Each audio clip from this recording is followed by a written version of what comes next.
Boa noite, padre. Boa noite, caríssimos. Tudo bom? Oi, padre. Boa noite. Boa Bênção. noite. Tudo bem? Tudo bom? Vamos tentar, né? Vamos. Mais uma vez. Isso. Acho que a Carla vai Carla fazer vai o sorteio agora da cafeteira. Ah, sim. cafeteiro e depois... Vamos ver quem é que tira. Oi, boa noite. Boa noite, Oi, moça. Carla. Boa noite, Felipe. Tudo bom? Boa noite. Então, eu vou passar agora o sorteio. Vamos lá para o sorteio.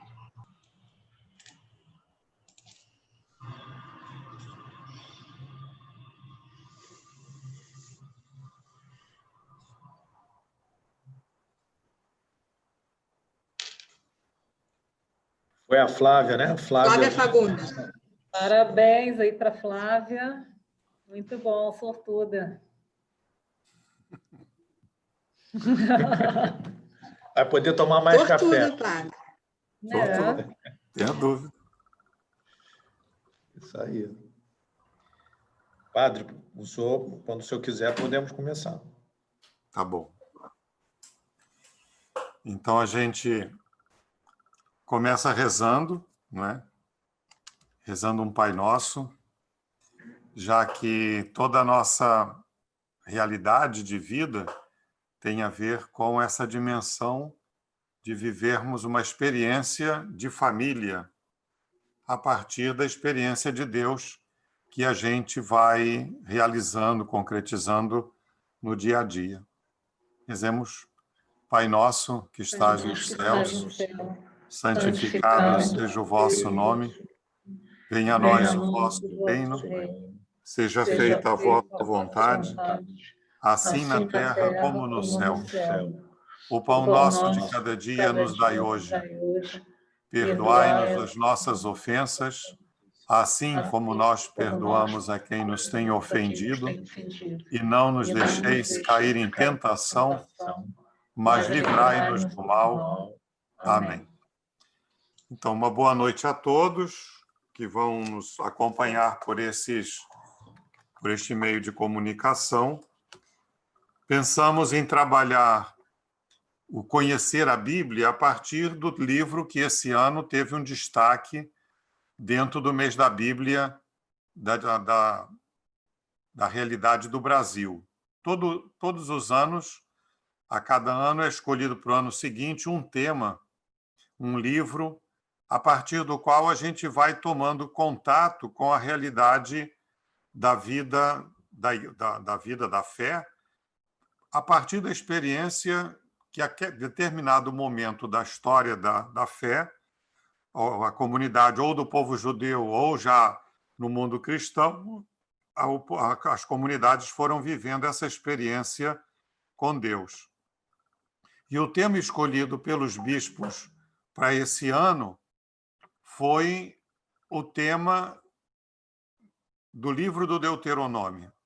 E eles escolheram, dentro desse livro, um versículo que deveria ser o ponto de partida para a realidade, para a reflexão, que é o capítulo 15, versículo 11, abre a tua mão para o teu irmão.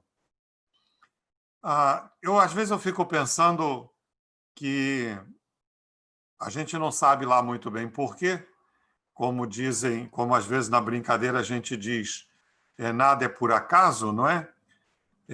Mas os temas de muitas das reflexões desse ano acabaram realçando, apesar de terem sido escolhidas no ano passado, quando ainda nem se falava de pandemia, mas acabaram tendo um ponto de aproximação dentro dessa realidade que nós hoje estamos vivendo.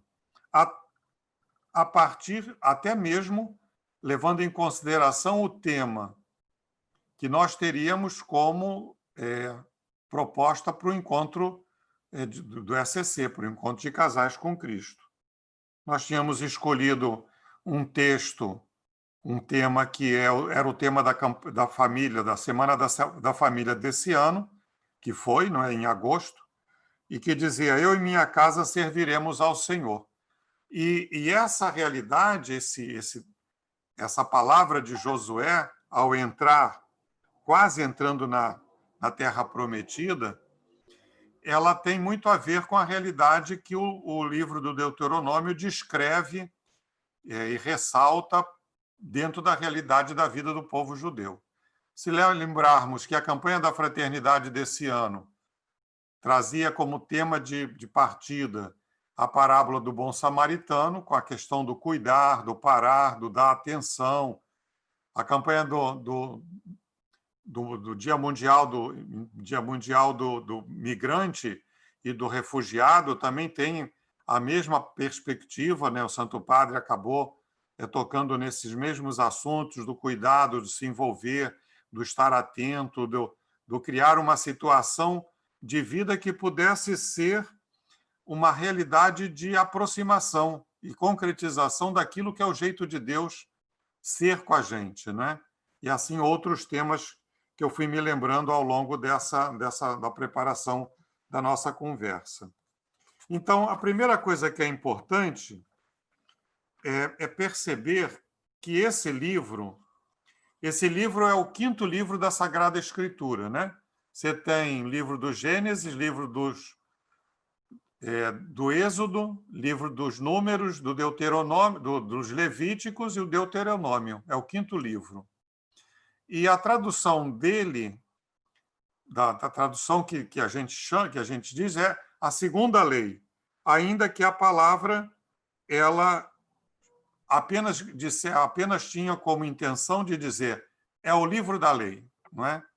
Que é como os estudiosos hoje também trabalham essa realidade. Esse livro é fruto de uma época em que a realidade religiosa no mundo dos judeus não estava lá muito boa. É fruto de uma intensa reforma religiosa ocorrida durante os reinados do rei Ezequias e Josias, dos quais a gente andou até lendo alguns textos do livro dos reis, ainda logo após o tempo da Páscoa que a gente viveu esse ano.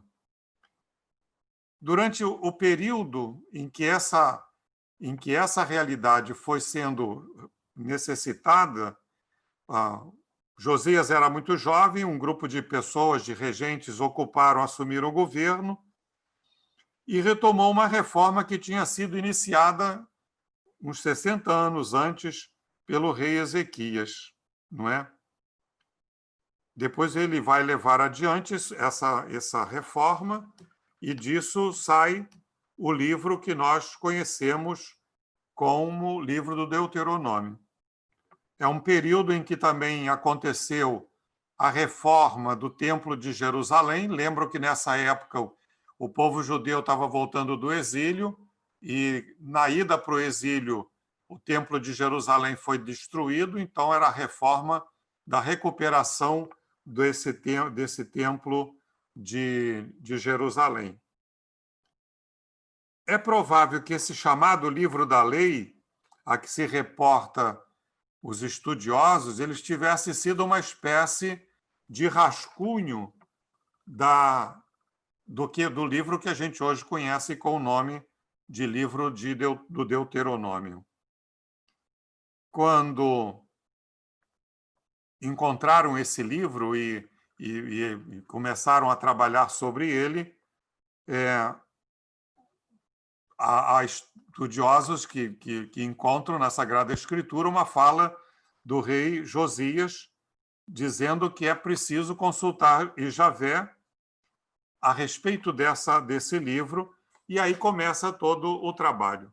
Ele foi encontrado no templo, era uma releitura atualizada da lei de Deus, provavelmente feita pelos levitas e sacerdotes da época, e assim não temos uma pessoa que tenha escrito esse livro, mas com o passar do tempo ele é também um dos livros atribuídos ao grupo de Moisés, não é? Como é que ele está dividido? Como é que esse livro está dividido?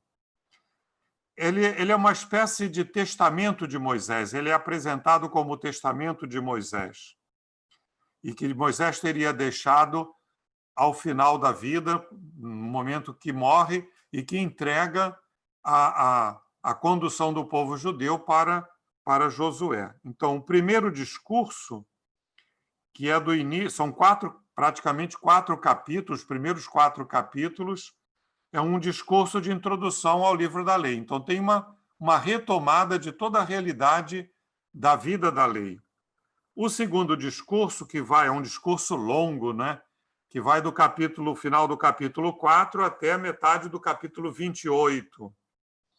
E é o que se fala que é propriamente a retomada da lei de Deus, o esmiuçar da realidade da lei de Deus. E o terceiro discurso, que é o final, quase o final do livro, do capítulo 28, final do capítulo 28 até metade do capítulo 30, é o objetivo da lei.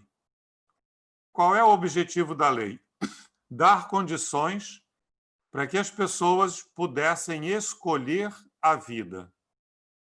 No final desse capítulo 30, tem uma frase famosa, onde diz assim: diante de você está a vida e a morte. Escolhe sempre a vida. É a proposta que o autor sagrado vai colocar no finalzinho. E o final do capítulo, que é do versículo do capítulo 31 até o capítulo 34, até o final do capítulo 34, nós temos o final da vida de Moisés, a referência à vida de Moisés e alguns cânticos, não é? Que faziam parte da cultura religiosa da época. Esse texto, qual é a mensagem? A mensagem é lembrar que a história do povo de Deus precisa ser constantemente consultada. É uma renovação desse Espírito de Deus. É preciso retomar o caminho a cada dia. Por isso é que eu lembrava que não era muito difícil de fazer uma aproximação quando a gente conversava com a questão do encontro de casais, porque cada encontro de casais e cada experiência de algum momento de reflexão na vida da igreja, ela é sempre uma retomada daquilo que a mensagem da palavra de Deus nos traz e um confronto disso com a realidade da nossa vida. O que nós queremos é sempre pautar a nossa vida por aquilo que é a vida de Deus. O livro vai fazer esse trabalho em relação à vida do povo judeu. Ele é o ponto de partida de toda uma releitura da história do povo de Deus, que vai sendo relatada pouco a pouco no livro de Josué, dos Juízes, de Samuel e dos Reis, ao longo de toda a história, né? Então, o Deuteronômio é como se fosse o final da história do povo de Deus que o Antigo Testamento registra. Apesar de que o Antigo Testamento, a gente sabe que ele continua numa série de outros livros, chamados históricos, sapienciais, mas o núcleo do livro da Palavra de Deus para o mundo judaico são esses 5 livros. Aquele que conta a história da criação, aquele que conta a história da libertação do povo judeu do Egito, a salvação, aquele que conta a história do aspecto religioso, o livro dos Levíticos, um grande recenseamento que, de uma certa maneira, se toma consciência de quem saiu do Egito e quem é que chegou na terra de Israel, e esse livro do Deuteronômio, que faz exatamente esse apanhado, como eu comentava. O Deuteronômio é o livro do Antigo Testamento mais citado nos escritos do Novo Testamento. Alguns autores, incluindo um que é hoje o responsável pela exegese e pelas aulas de exegese, principalmente de Antigo Testamento, na teologia da PUC, chegam a afirmar que provavelmente Jesus era alguém que conhecia muito bem aquilo que estava lá escrito no livro do Deuteronômio, né? Ele é citado mais de 200 vezes. É com as frases do Deuteronômio que Jesus vence a tentação no deserto. Às vezes a gente não se dá conta, a não ser que tenha uma Bíblia em casa, que na orelha da Bíblia, na margem da Bíblia, tenha lá as citações de onde são tiradas as frases que aparecem no texto do Evangelho ou de qualquer outro livro da Sagrada Escritura. Não só de pão vive o homem, mas de toda a palavra que sai da boca de Deus, é um texto do Deuteronômio, capítulo 8, versículo 3. Não tentarás ao Senhor teu Deus é outro. É do capítulo 6, versículo 16 do Deuteronômio. Ao Senhor teu Deus adorarás e só a ele prestarás culto. Também do Deuteronômio, capítulo 6, versículo 13. Por que é tão interessante olhar essa realidade? E Jesus fazer uso desses textos do Antigo Testamento, do livro do Deuteronômio, e depois os seus discípulos também continuarem fazendo.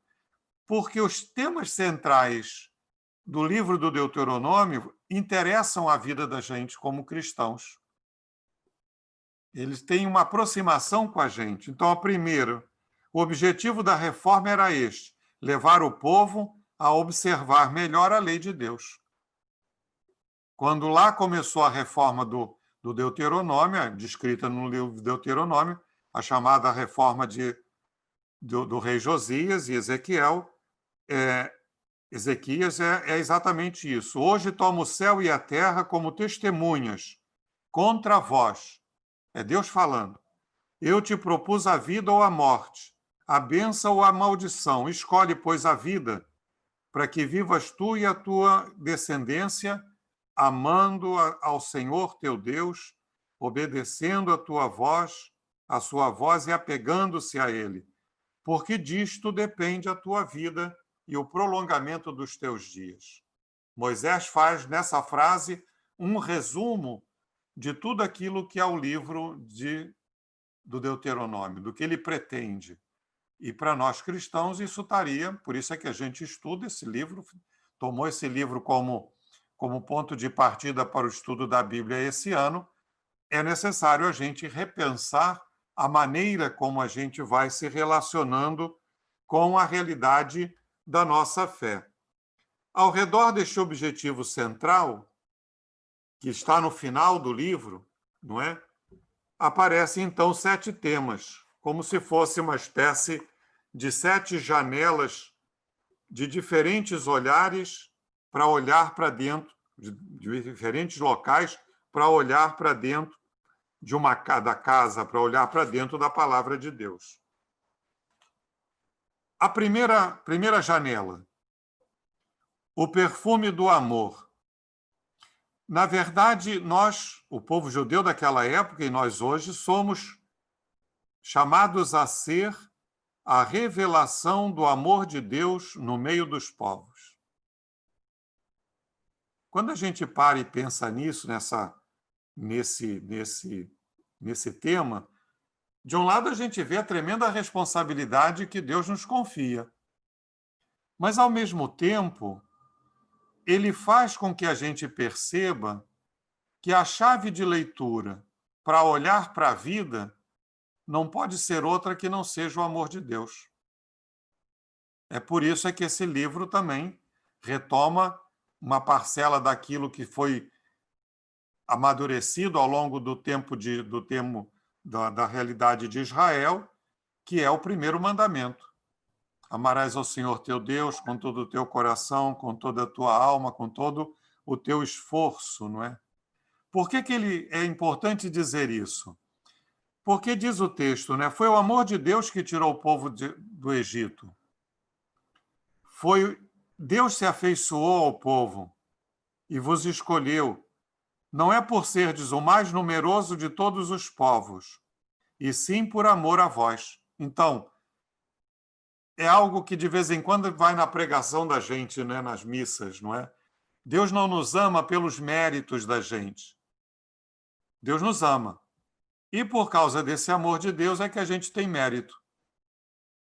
O problema é que a gente não é muito habituado a olhar dessa maneira a vida, não é? A gente sempre tem a ótica da relação com Deus como uma espécie de troca. Eu faço algo e Deus me beneficia também. Quando, na verdade, e o Pai Nosso é talvez a oração nossa que melhor forma isso, a dinâmica é ao contrário. É Deus nos ama e, por causa disso, nós temos a capacidade de amar. É esse perfume que a vida do ser humano deveria perceber, ter. Brincando um bocadinho. Às vezes as pessoas usam perfume, às vezes, quase sempre, não é?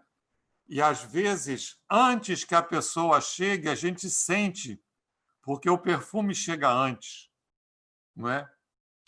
Eu diria, brincando com vocês, na verdade, a gente deveria carregar o perfume de Deus, que é o seu amor. Aonde nós chegássemos, deveria chegar antes o perfume de Deus, ou através da gente ir chegando o perfume do amor de Deus. A segunda característica desse livro é uma coisa curiosa, não é? Conforme a gente vai começando a ficar com um pouquinho mais de idade, às vezes a gente tem uma certa preocupação, o que vai ser da nossa memória? Será que eu vou ter uma vida de uma memória boa, não é? Uma memória sadia, capaz de lembrar todos os detalhes da minha vida? E se por acaso acontece de ter na família alguém que já teve a experiência, que tem a experiência do Alzheimer, a gente já fica agoniado, não é? Será que é genético? Será que eu vou ficar com essa realidade? O livro ele tem ele tem a perspectiva de ajudar o povo judeu a fazer a memória da sua vida e a memória da sua fé. Porque depende dessa memória a identidade do povo judeu. Quando nós, na missa, lembramos, dizemos que fazemos a memória de Jesus, de sua vida, sua morte e sua ressurreição, o que nós estamos dizendo é exatamente isso. Ao fazer a memória de Jesus, carregada para dentro da memória da nossa vida, o que nós estamos fazendo é reafirmando o sentido da nossa vida, o rumo da nossa vida. É a identidade da nossa missão. Eu devo ser, a minha identidade como pessoa, como cristão, é ser o discípulo. É por isso que Jesus dizia, lembrando do primeiro tema, quando vocês se amarem, vocês vão ser reconhecidos como meus discípulos. No fundo, o que o livro vai dizer para o povo judeu daquela época antiga é quando eles vivessem uma vida de comunhão, de fraternidade, de aliança, viver as normas, os estatutos que Deus deixou, os povos ao redor perceberiam a presença de Deus. Então, eles, pelo estilo de vida, tinham a responsabilidade de mostrar ao mundo quem era Deus. Nós, pelo nosso estilo de vida, temos a responsabilidade de mostrar ao mundo quem é o nosso Deus, como é o nosso Deus.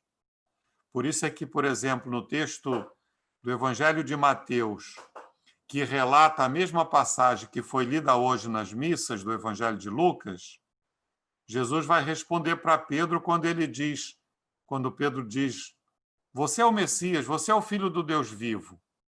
A resposta de Jesus, não foi nem a carne, nem o sangue que te revelaram isso, mas foi o Pai que está nos céus. Na vida de Pedro, naquele momento, se fez a memória da realidade da sua fé em Deus, da sua experiência de Deus. E aí você tem no texto que a gente passei para a Carlinha passar para todo mundo, né? Que é esse texto grande São os slides do que eu estou falando para vocês. Vai ter um momento em que vai dizer assim: amanhã, quando o teu filho te perguntar que são estes testemunhos e estatutos e normas que nosso Deus, que Javé nosso Deus nos ordenou. E aí você vai responder: nós éramos escravos do faraó do Egito, mas Deus nos fez sair do Egito com mão forte. Essa frase é uma frase que até hoje a pessoa mais nova de uma família judaica, no dia da Páscoa dos judeus, ao início da celebração, ele deve fazer. Por que é que nós estamos celebrando isso hoje? E a pessoa que é o mais antigo da família, daquela família, repete essa frase que está aí escrito: um dia nós éramos escravos do Egito e o nosso Deus nos libertou, nos tirou do Egito com mão forte. E aí vem a narrativa. Essa leitura, ela é lida no texto, no sábado de Aleluia, no momento daquele momento das muitas leituras, das 7 leituras e 7 salmos que a gente vai acompanhando na liturgia, não é? O terceiro, então, amor, memória, serviço. Pelo seu jeito de servir, o povo revela o rosto de Deus. Você vai encontrar muitos momentos do Antigo Testamento relembrando essa realidade. Quando o povo judeu foi libertado da escravidão do Egito, ele recebe a missão de ser a revelação do rosto de Deus no meio dos outros povos. Deus vos tomou e vos fez sair do Egito, daquela fornalha de ferro, para que fosseis o povo da sua herança, como hoje se vê. Eu te chamei para o serviço da justiça. Tomei-te pela mão e te modelei, e te pus como aliança do povo, como luz das nações. Então, a dimensão do povo judeu da época antiga e o povo cristão, fazendo o paralelo sempre com a realidade da nossa fé, é ser o sinal desse serviço. Por isso é que, volta e meia, o tema da justiça, o tema da solidariedade, o tema da compaixão, o tema da misericórdia, o tema do viver a experiência da fraternidade, são temas o tempo inteiro recorrentes, porque ao viver isso, nós estamos mostrando. Tem uma frase de uma pessoa do tempo da época da libertação lá, da independência da Índia, que se tornou, digamos assim, uma característica, uma marca dessa realidade, que é o Mahatma Gandhi. Ele dizia para o povo inglês, não é? Vocês têm uma mensagem religiosa tão especial, mas fazem tudo ao contrário. Porque o testemunho ia numa direção diferente daquilo que a palavra de Deus dizia. Que a experiência religiosa cristã afirmava. Infelizmente, volta e meia, isso vai acontecendo na nossa vida. Os cristãos deveriam ser os sinais de serem o protótipo da pessoa justa, da pessoa fiel, da pessoa amorosa, e a gente vai vendo um monte de loucuras ao longo de toda a realidade da vida. Ser o povo de Deus não é privilégio. Então, eu não posso dizer, porque eu sou cristão, nem o judeu dizer no tempo deles e nem dizer nunca. Por eu ser cristão, eu posso dar uma surra no outro. O outro povo não presta. Bom, se ainda não presta, você tem que ajudá-lo a prestar. E por isso, o texto do Deuteronômio vai realçar o tempo inteiro o serviço e a missão. Nosso privilégio é poder servir. Qual é o mérito que a gente tem em ser cristão? Nos podermos colocar como sinais do amor de Deus na atitude do serviço do outro. O que eu acho curioso é que na vida da fé, isso volta e meia vai aparecendo tanto ao longo dos domingos, quanto nos dias da semana na liturgia que vamos vivendo. A quarta característica é uma característica curiosa.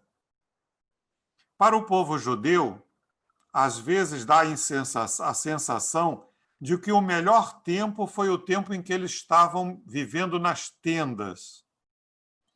E o melhor tempo foi o tempo em que também Deus estava vivendo numa tenda.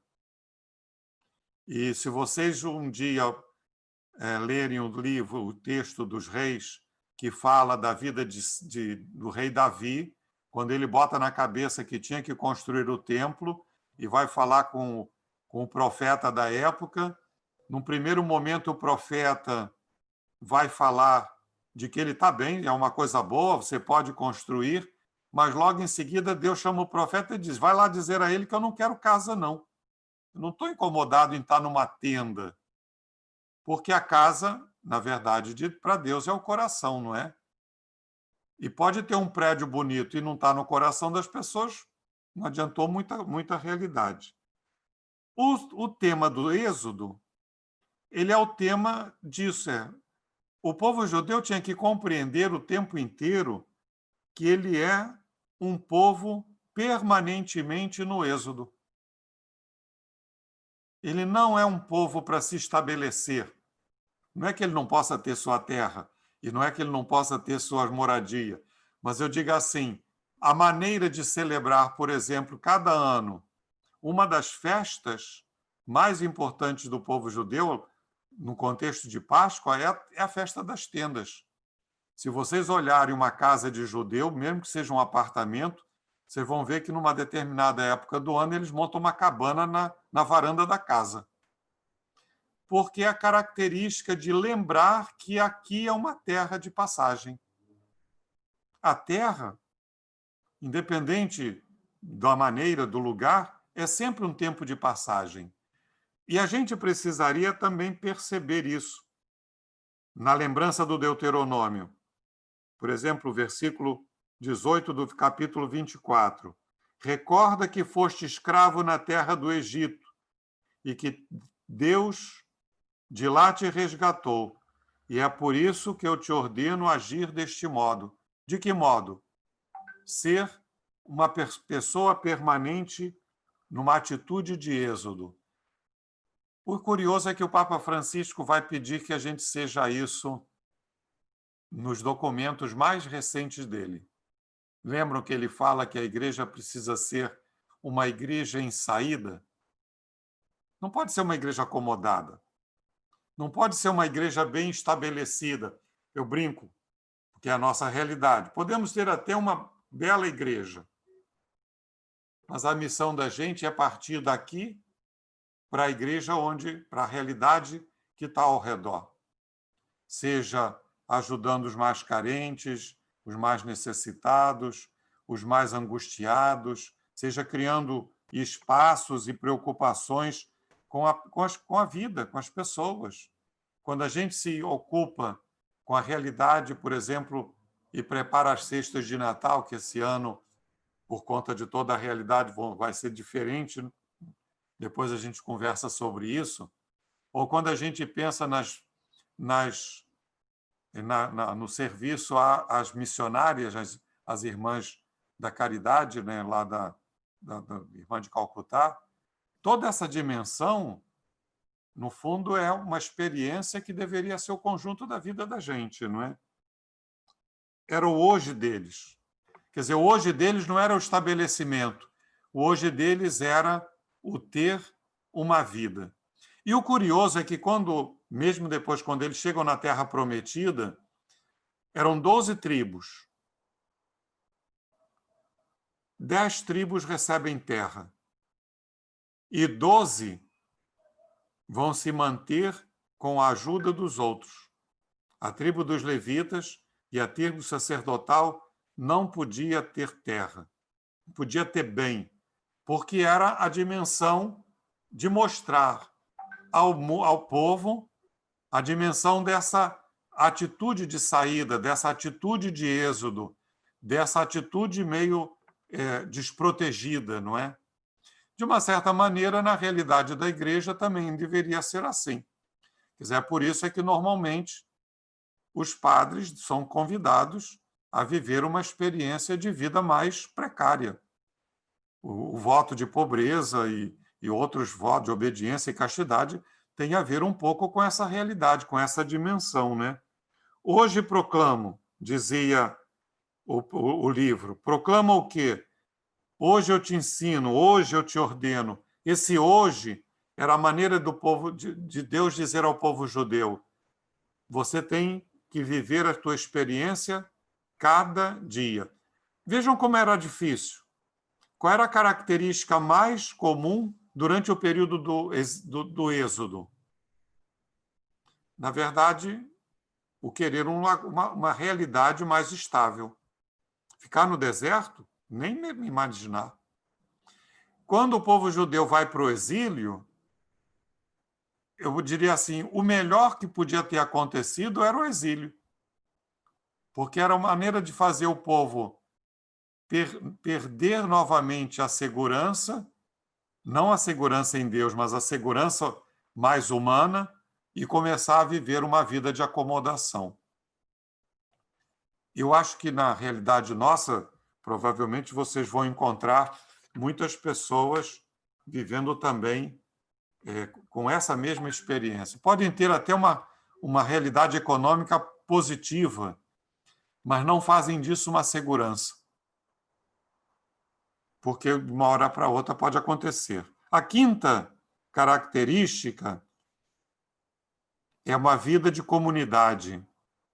O versículo 15,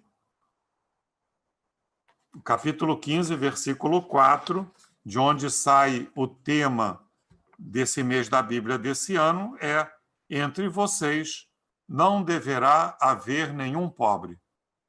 E por isso o povo judeu vai viver de uma tal maneira, criando mecanismos de proteção quando por acaso acontecia alguma precariedade na vida das pessoas.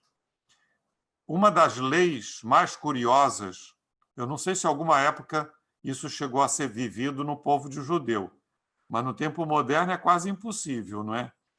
Como eles tinham recebido terra, as 10 tribos, havia uma lei que dizia que a cada 50 anos a terra voltava à mão do dono da família original. Ao longo dos 50 anos, todo mundo podia ir negociando, etc., mas sabia que não podia vender a terra por mais do que o valor dela tinha ainda de uso, porque quando chegasse o ano jubilar, essa terra voltava para a mão original.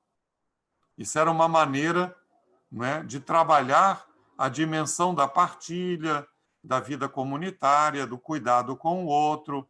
Se alguma vez foi colocado em prática, eu não sei. A história não conta muito isso, não, mas está lá presente a ideia. A vida do povo deve ser um sinal da presença de Deus. Se vocês olharem o início da vida cristã, livro do Atos dos Apóstolos, capítulo 2, versículo 32 e seguintes, ou capítulo 4 também, vai aparecer essa expressão: entre eles não havia necessitados. É a experiência que o povo judeu, que o povo cristão vive a partir daquilo que era a proposta de vida da realidade. Quando você vê cacos de vidro no chão, você conclui: alguém quebrou um copo. Apenas uma comparação, não é? Naquele tempo, quando aparecia um pobre na comunidade, o profeta denunciava: alguém quebrou a aliança. Alguém deixou de cumprir aquilo que estava proposto no livro da aliança. Pois a aliança era o compromisso solene de observar os 10 mandamentos.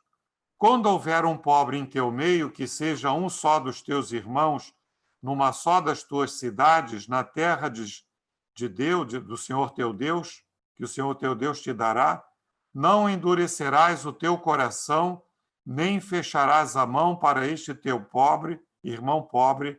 Pelo contrário, aí vem o tema, abre-lhe a mão, emprestando o que lhe falta, na medida da sua necessidade. A sexta característica, já estamos fechando, Deus nos libertou da escravidão do Egito. Essa certeza de que Deus nos libertou. Deus não nos deixou escravos. Deus não quer que nenhum ser humano seja escravo de ninguém. Apesar de, na tradição antiga, muitas vezes, em muitas sociedades, muitos povos, a escravidão era até uma forma, às vezes, de vida, mas não é a proposta de Deus. Eu sou o Senhor teu Deus, aquele que te fez sair da terra do Egito, da casa da escravidão. Não terás outros deuses diante de mim, não farás para ti imagem esculpida de nada que se assemelhe ao que existe lá em cima no céu, ou cá embaixo na terra, nas águas que estão debaixo da terra. Não esqueça que Deus libertou você da escravidão do Egito. Essa era a tônica que volta e meia ia. Por isso é que quando, diante de Jesus, as pessoas dizem: nós não somos escravos. A resposta de Jesus: vocês são sim. Porque talvez não fossem escravos materialmente falando, mas eles continuavam escravos da força do pecado. Às vezes, nós não dependemos de ninguém, mas se olharmos bem, somos escravos, muitas vezes, da realidade da vida do pecado que está presente o tempo inteiro, atazanando a vida da gente. O último tema é a aliança. Esse livro, ele ressalta o tempo inteiro a aliança que o livro do Êxodo descreve como aconteceu na relação lá entre Deus e Moisés. O livro do Deuteronômio é o livro da aliança de Deus com Israel. Foi Deus quem tomou a iniciativa da aliança. Escrito vários séculos depois do Êxodo, o livro do Deuteronômio afirma: o Senhor nosso Deus fez aliança conosco no Horebe. Não foi com nossos pais que o Senhor fez essa aliança, mas conosco que estamos aqui hoje, todos vivos. Eu faria a mesma associação com a nossa celebração. Quando celebramos a missa, não é para recordar alguma coisa que aconteceu no tempo dos apóstolos, mas é para recordar, é fazer a memória de algo que está acontecendo conosco hoje. Quando fazemos o encontro, por exemplo, de casais com Cristo, não é para fazer uma lembrança que ficou no passado. Brincando um bocadinho, não dá para viver do passado. Dá para viver do passado que se atualiza hoje. E, aliás, os casais que permanecem nessa relação ao longo da sua vida é porque conseguem viver essa experiência do refazer a aliança, mesmo e apesar. Quando acontece alguma complicação muito dramática que leva a uma ruptura, na verdade é porque a aliança, lá para trás, em alguma situação, por algum motivo, deixou de ser experimentada ou nunca foi experimentada de verdade. É por isso que na vida da igreja, o sacramento do matrimônio, ele é um sacramento para toda a vida. É por isso que o sacramento para os padres e bispos e diáconos é um sacramento para toda a vida. Ainda que a gente deixe o exercício dessa realidade, nós continuamos sendo marcados. É por isso que o sacramento do batismo e o sacramento da crisma são sacramentos que a gente costuma dizer imprimem caráter. O que é que eles estão dizendo? Não é alguma coisa que aconteceu quando eu tinha, no meu caso, 3 meses de idade, mas é algo que se renova hoje, com os meus 68 anos já completos. A realidade da nossa vida é a mesma coisa.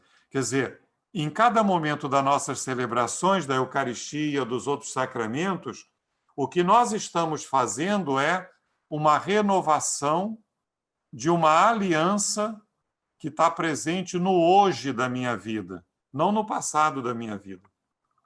Para o povo judeu, esse é o sentido. Celebrar a Páscoa, para eles, é celebrar o hoje da libertação. O hoje. A maneira como aquilo que aconteceu para o povo da época que estavam lá no Egito e hoje acontece para a realidade da nossa vida.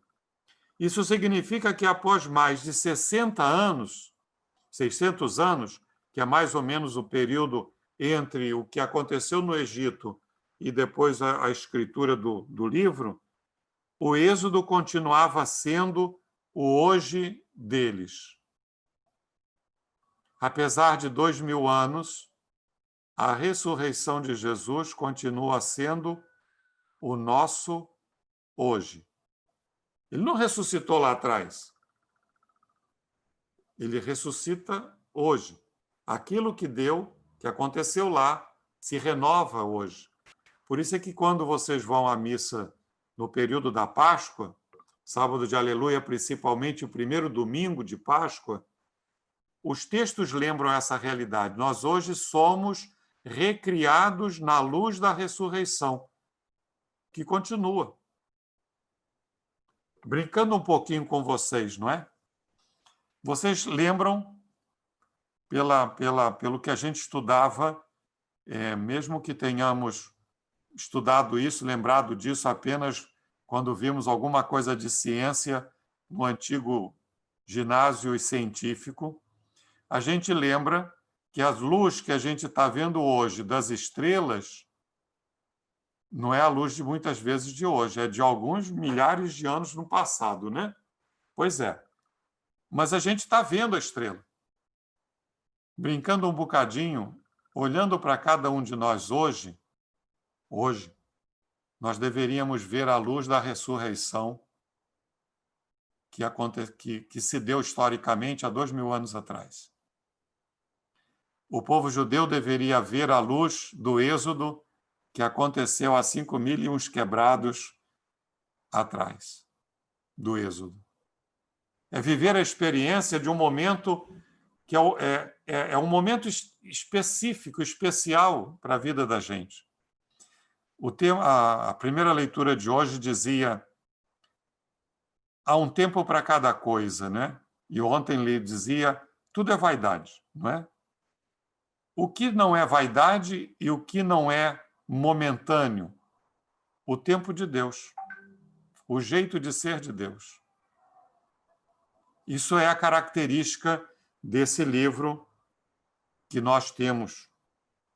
Por isso é que, às vezes, na igreja, cantamos um canto que diz assim: o povo de Deus no deserto andava. E acrescentamos logo em seguida: também sou teu povo, Senhor, e estou nessa estrada. Então, essas 7 características, olhando, começando lá da primeira, a realidade de uma vida que deve ser marcada pelo perfume de Deus. Lembrar esse perfume de Deus, o amor de Deus, na memória da gente. Colocar isso numa atitude de serviço. Viver a nossa vida como não sendo daqui. Nós pertencemos à eternidade. Nós somos de Deus. Viver como comunidade, estarmos atentos às angústias, às necessidades, às precariedades de quem vive, quem está envolvido na nossa convivência, não é? Pensar na solidariedade, na compaixão, pensar na dinâmica de libertar o outro, não é? De ajudar o outro a se desamarrar. É tão curioso como o nosso povo, às vezes, presta atenção nisso, não é? Quem de nós não sabe, não conhece a devoção à Nossa Senhora desatadora dos nós? Só que a gente fica pensando nos nozinhos que a gente vai tendo pela vida afora, né? E às vezes são muitos mesmo. E a gente esquece que um dia, e por isso ela é Nossa Senhora desatadora dos nós, na devoção nascida lá na Alemanha, ela é a mãe de Jesus, que desamarrou o nosso nó principal, nos tirou da influência da escravidão do pecado, do chamado do pecado original, dessa força de pecado que nos tolhe. Para viver o quê? Para viver essa experiência de aliança, de comunhão, essa experiência cada dia de maior intimidade com Deus e com o próximo. E assim termino. Perguntas? Vamos lá. Padre, já tem algumas perguntas aqui. Vamos lá. Se eu souber, eu respondo. Não chega a ser não chega a ser uma prova, né? Mas é porque suscitou alguns questionamentos. Então, vamos lá. Podemos dizer que a igreja e a fé estarão presentes onde o cristão levar seu testemunho de fé? Certamente. Quer dizer, na verdade, eu, às vezes, na pregação, já disse algumas vezes isso, não é? Quer dizer, nós, padres, na pregação nossa, não chegamos a muitos lugares que vocês chegam.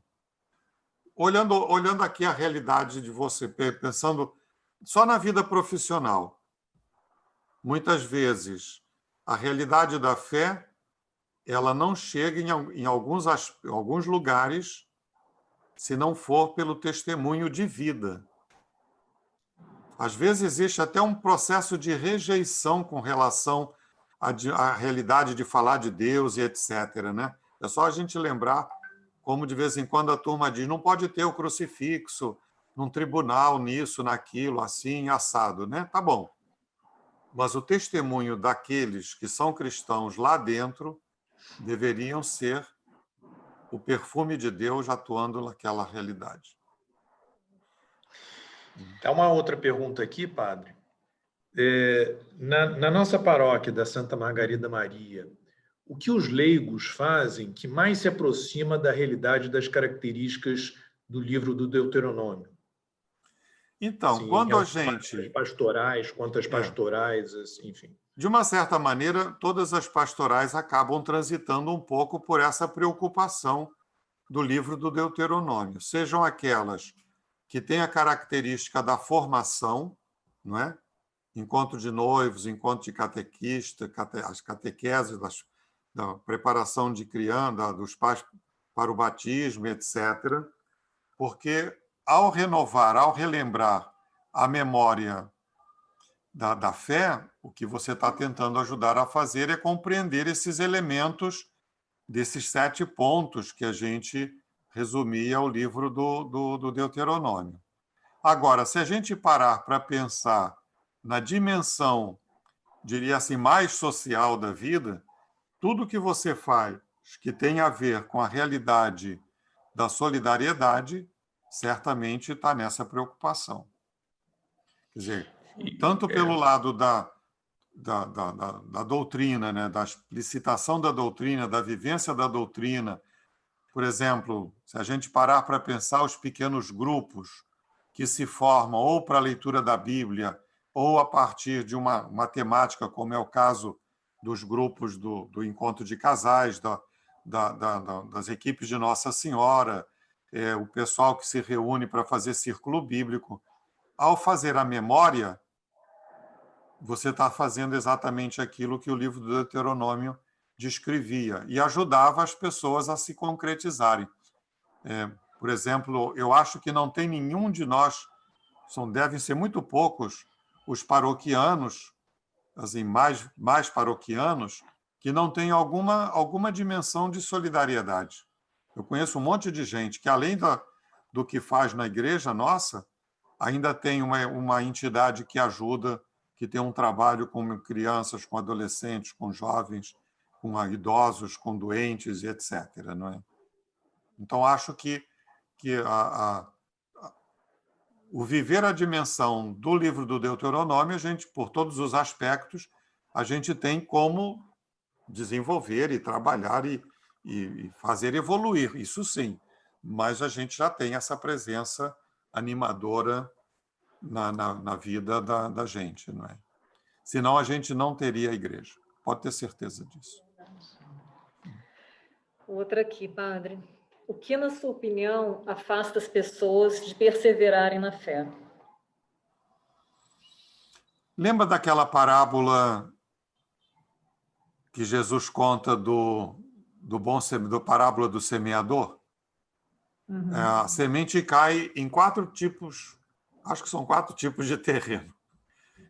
Terreno de caminho endurecido, terreno cheio de pedra, sem pouca terra, terreno cheio de espinhos, de árvores espinhosas, e terreno bom. Normalmente, quando a gente se distancia da realidade da fé, alguma dessas 3 primeiras marcas de terreno aconteceram. Ou eu me endureci por alguma situação, uma desilusão, uma chateação, pode ter acontecido.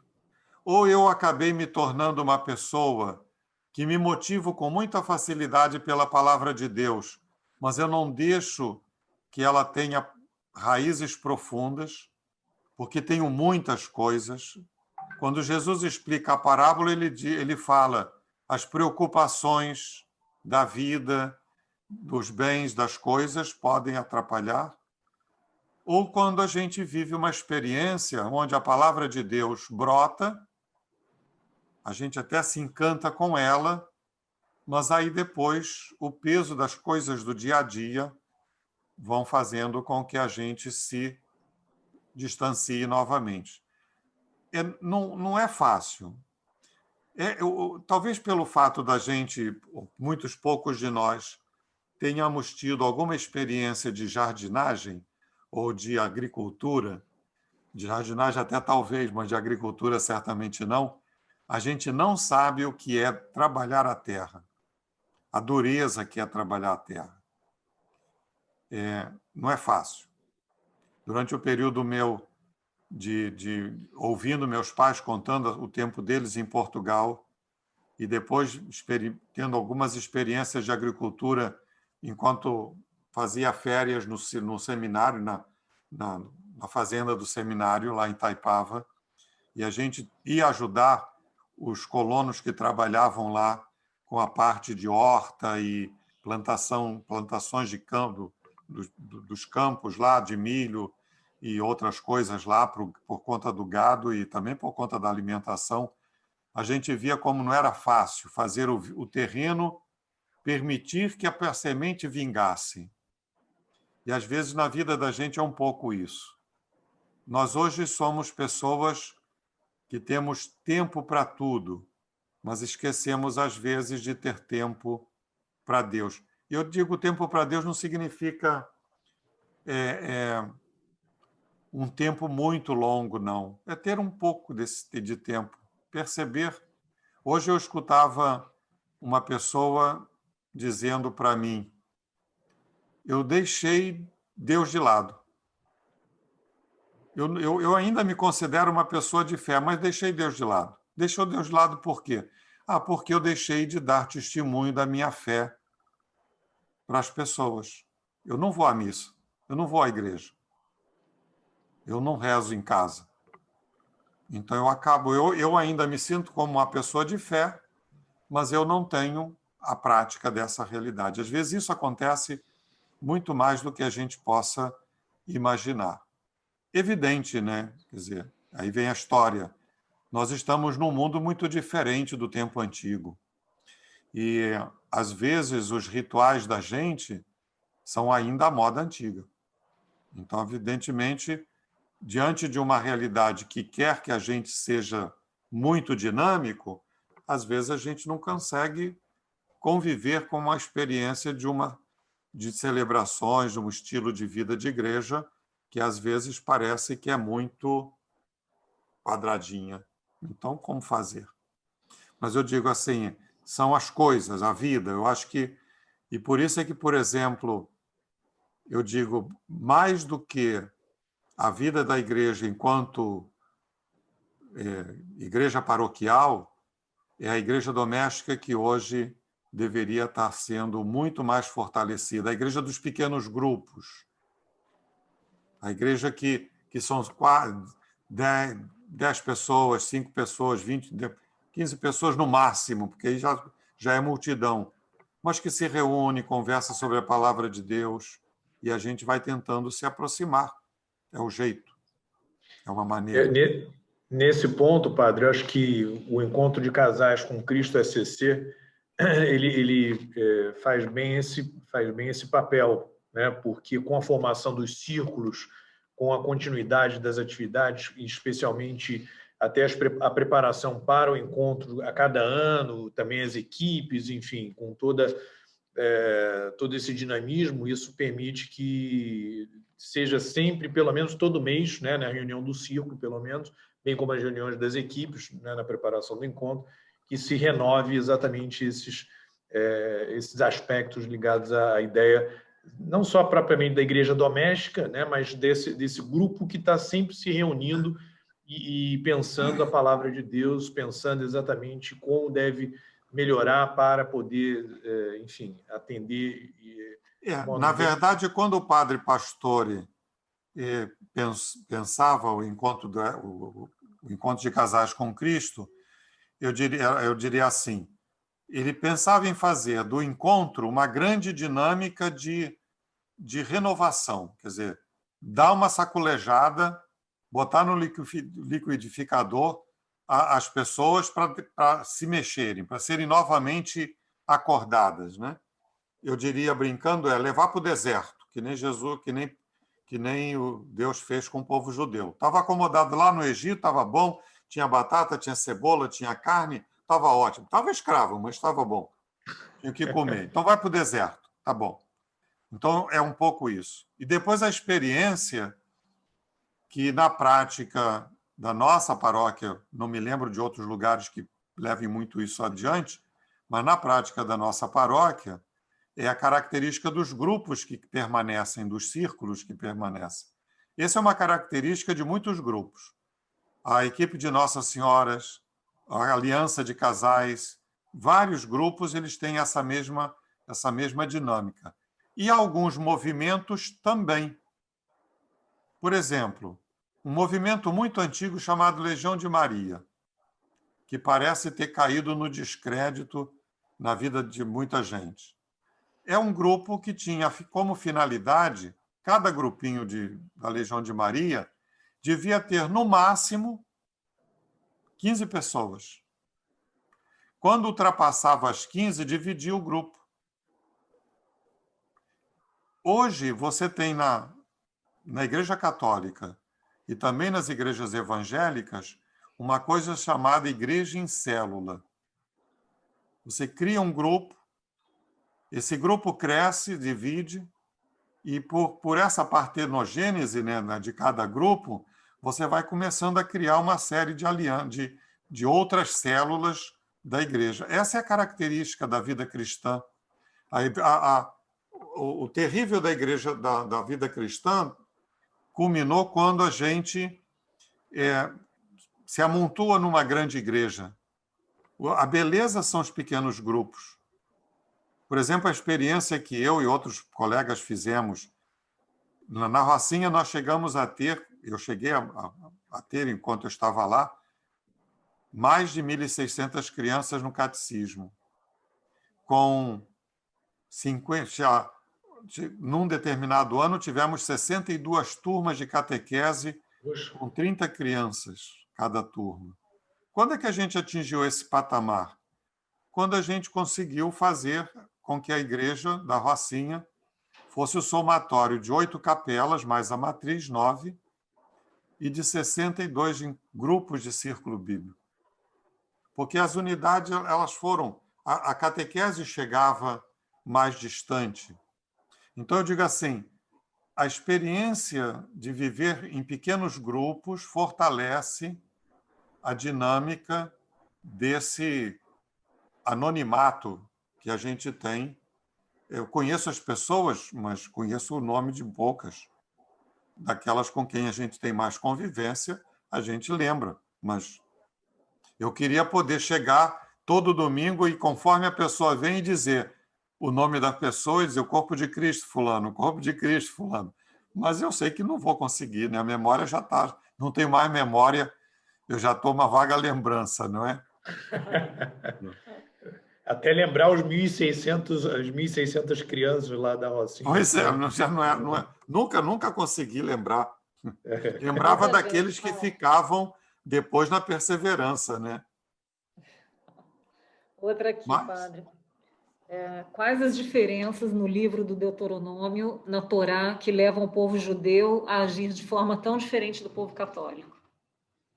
Então, acho que a primeira coisa é o povo judeu antigo, eles têm a compreensão de um Deus único, né?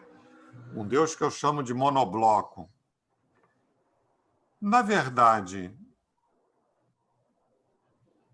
se olharmos aquilo que está na Torá, você vai perceber que tem mais semelhanças, evidente, do que diferenças. Quer dizer, a única coisa é que a revelação de Deus ela foi num crescendo e com Jesus a gente atingiu a revelação mais plena de que Deus não é um Deus monobloco, ele é um Deus com três pessoas. É um Deus único, mas ele é um Deus com três pessoas. É um Deus, como a gente às vezes de uma maneira muito simples diz, ele é um Deus comunidade. Então isso cria a diferença. Agora, ao mesmo tempo, se a gente lembrar as características recordadas por Jesus, estão todas lá. A misericórdia, o amor, a justiça, a compaixão, a solidariedade, está tudo lá presente. Só que Jesus revelou o Deus, a maneira como Deus era. Então, isso criou um pouco de diferença. Se a gente olhar o que está no livro da Torá, em todos os livros, no Deuteronômio também, o povo judeu ele nunca seria um povo que rejeitasse os outros povos. Ele não podia era se deixar levar na lábia dos outros povos.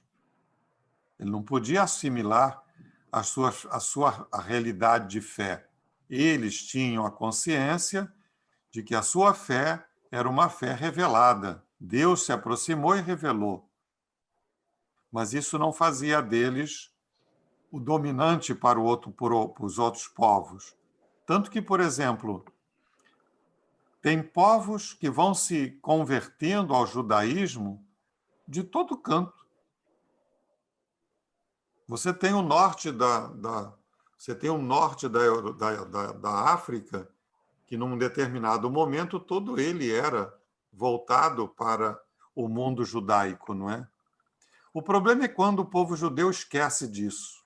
Aliás, é o mesmo quando o povo cristão também esquece disso. E vira um povo que domina.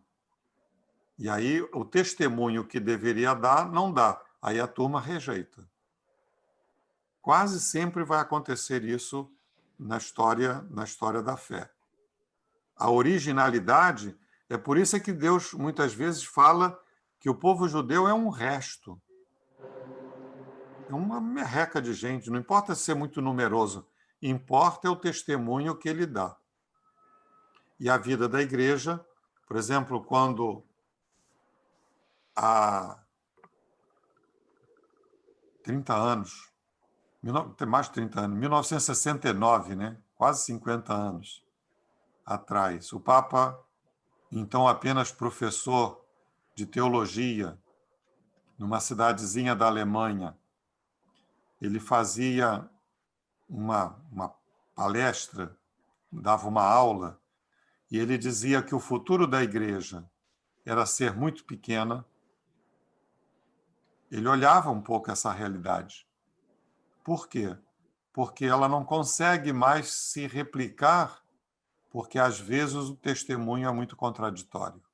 O testemunho da gente é muito contraditório, dos cristãos. Então, nesses aspectos, eu digo, o que tem de diferença é a maneira de ver Deus. Para o povo judeu, Deus é um Deus único, monobloco, e para nós, Deus, é um Deus único, só que lá nele existem três pessoas, o Pai, o Filho e o Espírito. Que quando a gente lê o Antigo Testamento, a gente percebe indícios dessa realidade na linguagem dos escritos do antigo dos profetas e mesmo nos escritos da Torá, não é? Agora, a realidade dos judeus é diferente porque eles têm a religião montada em cima dessas características e o cristianismo é montado em cima das características provenientes de Jesus. Padre, com relação voltando ao livro do Deuteronômio, os sete temas, né, que foram até bem expostos cada um deles, de alguma forma alguns ou até todos, vão ser encontrados também em outros livros do próprio Evangelho? Não, por isso é que eu digo, quer dizer, o Antigo Testamento, o livro do Deuteronômio é como se fosse uma recuperação de tudo que o Antigo Testamento trazia. Ele é o último livro da chamada Torá, depois começa o livro do Josué e dos Juízes, e aí livro dos Reis, que são os livros históricos, Samuel, dos profetas, e mais os livros apocalípticos, não é? Sapienciais. O livro do Deuteronômio ele faz um resumo de tudo aquilo que está na chamada Bíblia Central do povo judeu. Os temas de lá, eles perpassam todo o Antigo e também todo o Novo Testamento. O Novo Testamento, por isso é que eu dizia, mais de 200 citações só do livro do Deuteronômio são encontradas nos livros do Novo Testamento. É por isso que alguns autores, alguns pesquisadores dizem Jesus devia conhecer muito bem, como diria o povo antigo, de cor e salteado o livro do Deuteronômio. Porque as referências que os evangelhos vão fazendo a ele estão o tempo inteiro presentes. Isso, inclusive no Novo Testamento, a gente observa que muitas dessas passagens recuperam esses sete temas. Os temas eles são da relação com Deus. E como Deus é o mesmo, não podia ser muito diferente, né? Quer dizer, aliança, comunhão, serviço, o estar sempre como caminhante, né, que ele chama lá de êxodo, é a característica. Falar de Deus, falar do perfume de Deus, como a pessoa que fez a pesquisa dizia, né, ajudava a gente a pensar, lembrar que a questão do amor de Deus é a principal. Como é que Jesus fecha a explicação para o povo, para aqueles discípulos que o ouviam? 2 mandamentos: amar a Deus e amar ao próximo. Fora disso, não existe muita coisa a mais. Engloba tudo, né? Tem jeito. Padre, outra aqui. O senhor acha que as pessoas têm uma verdadeira noção do que realmente seja a Eucaristia?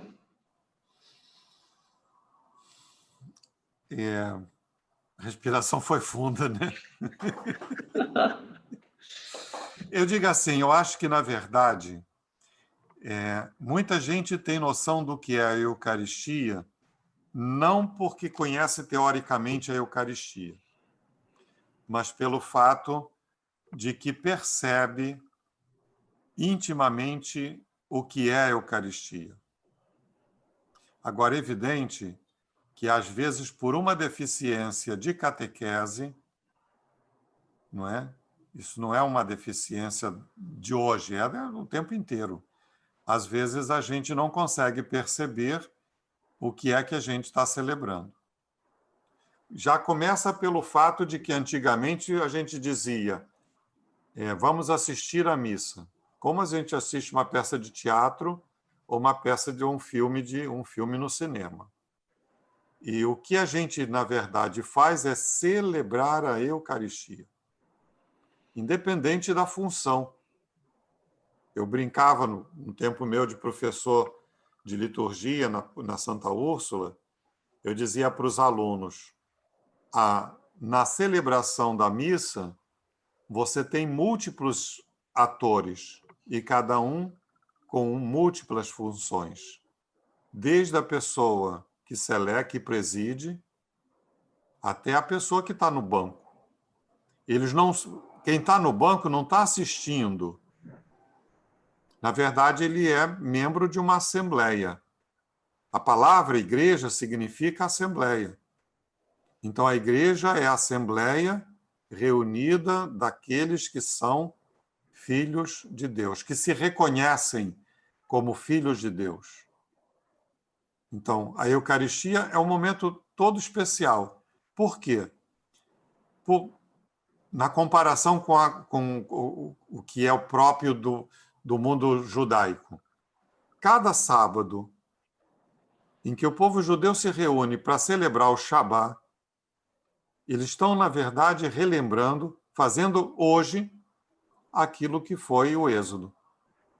Cada vez que a gente se reúne para celebrar a Eucaristia, principalmente a dominical, a gente está realizando o hoje do sacrifício de Jesus.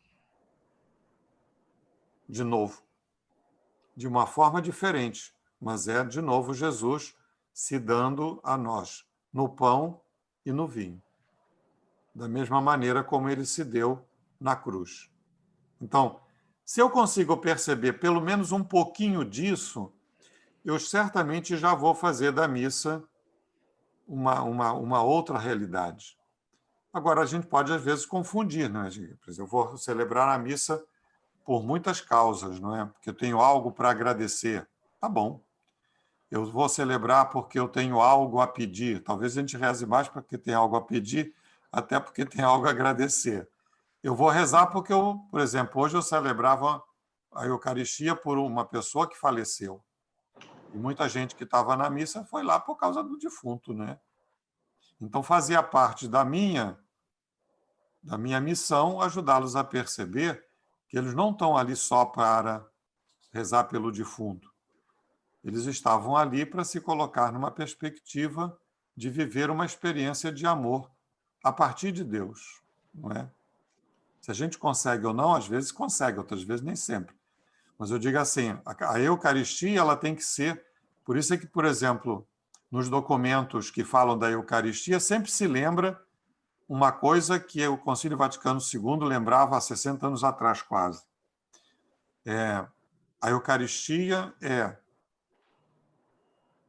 a fonte e é o cume de toda a realidade da vida do cristão.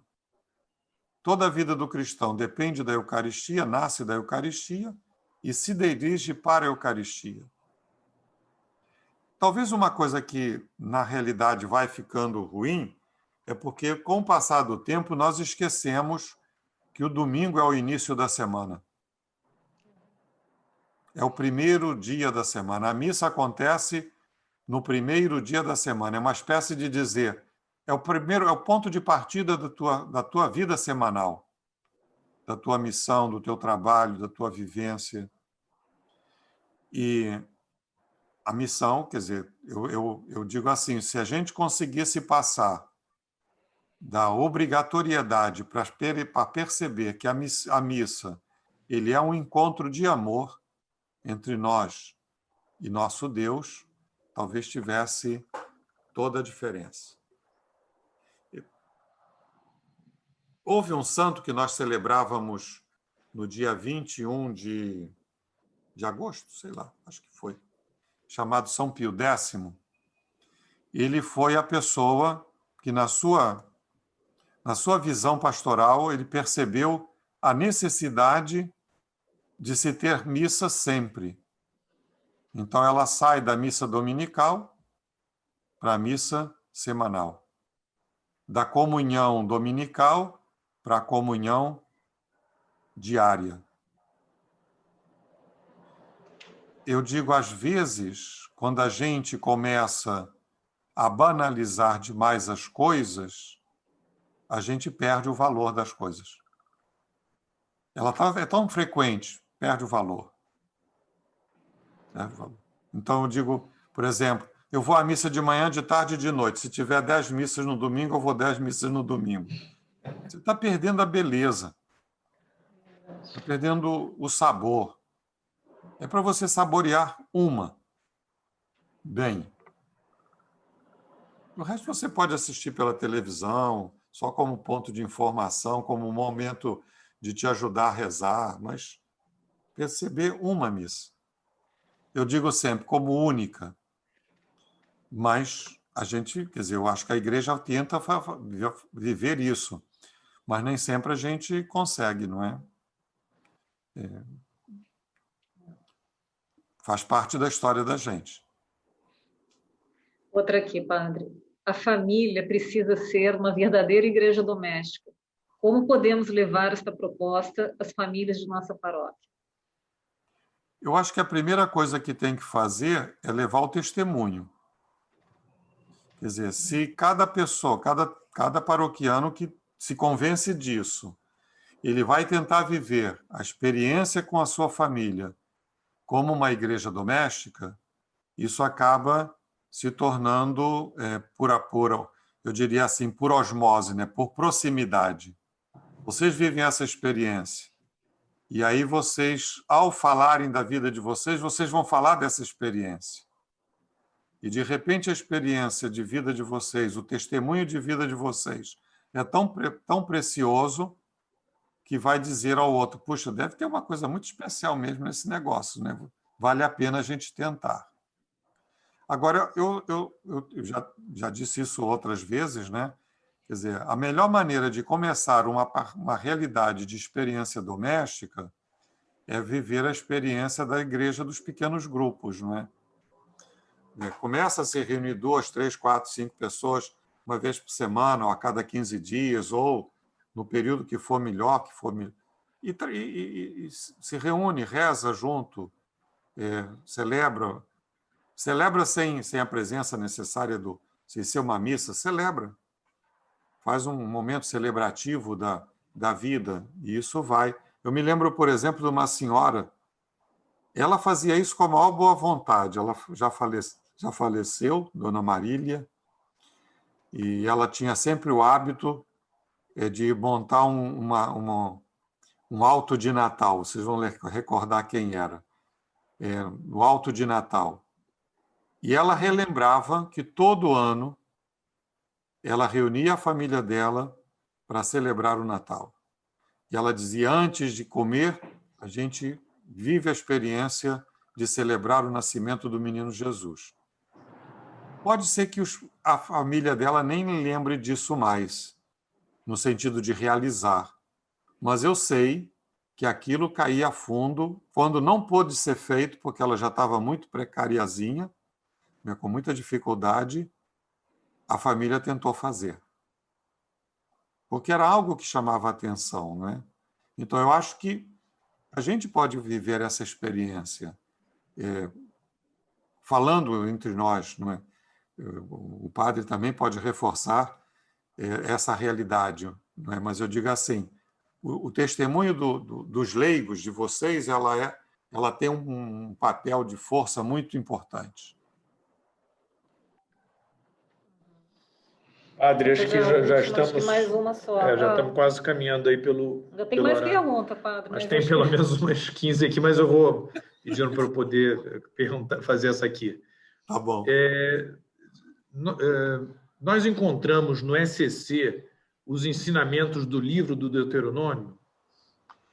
Olha, muitas das coisas que na verdade estão naqueles livretos, naqueles famosos textos do amarelo, do verde, do azul, não é?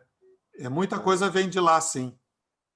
Porque, por exemplo, você não pode falar sobre não tem como falar sobre os 10 mandamentos sem falar na referência à temática do Deuteronômio.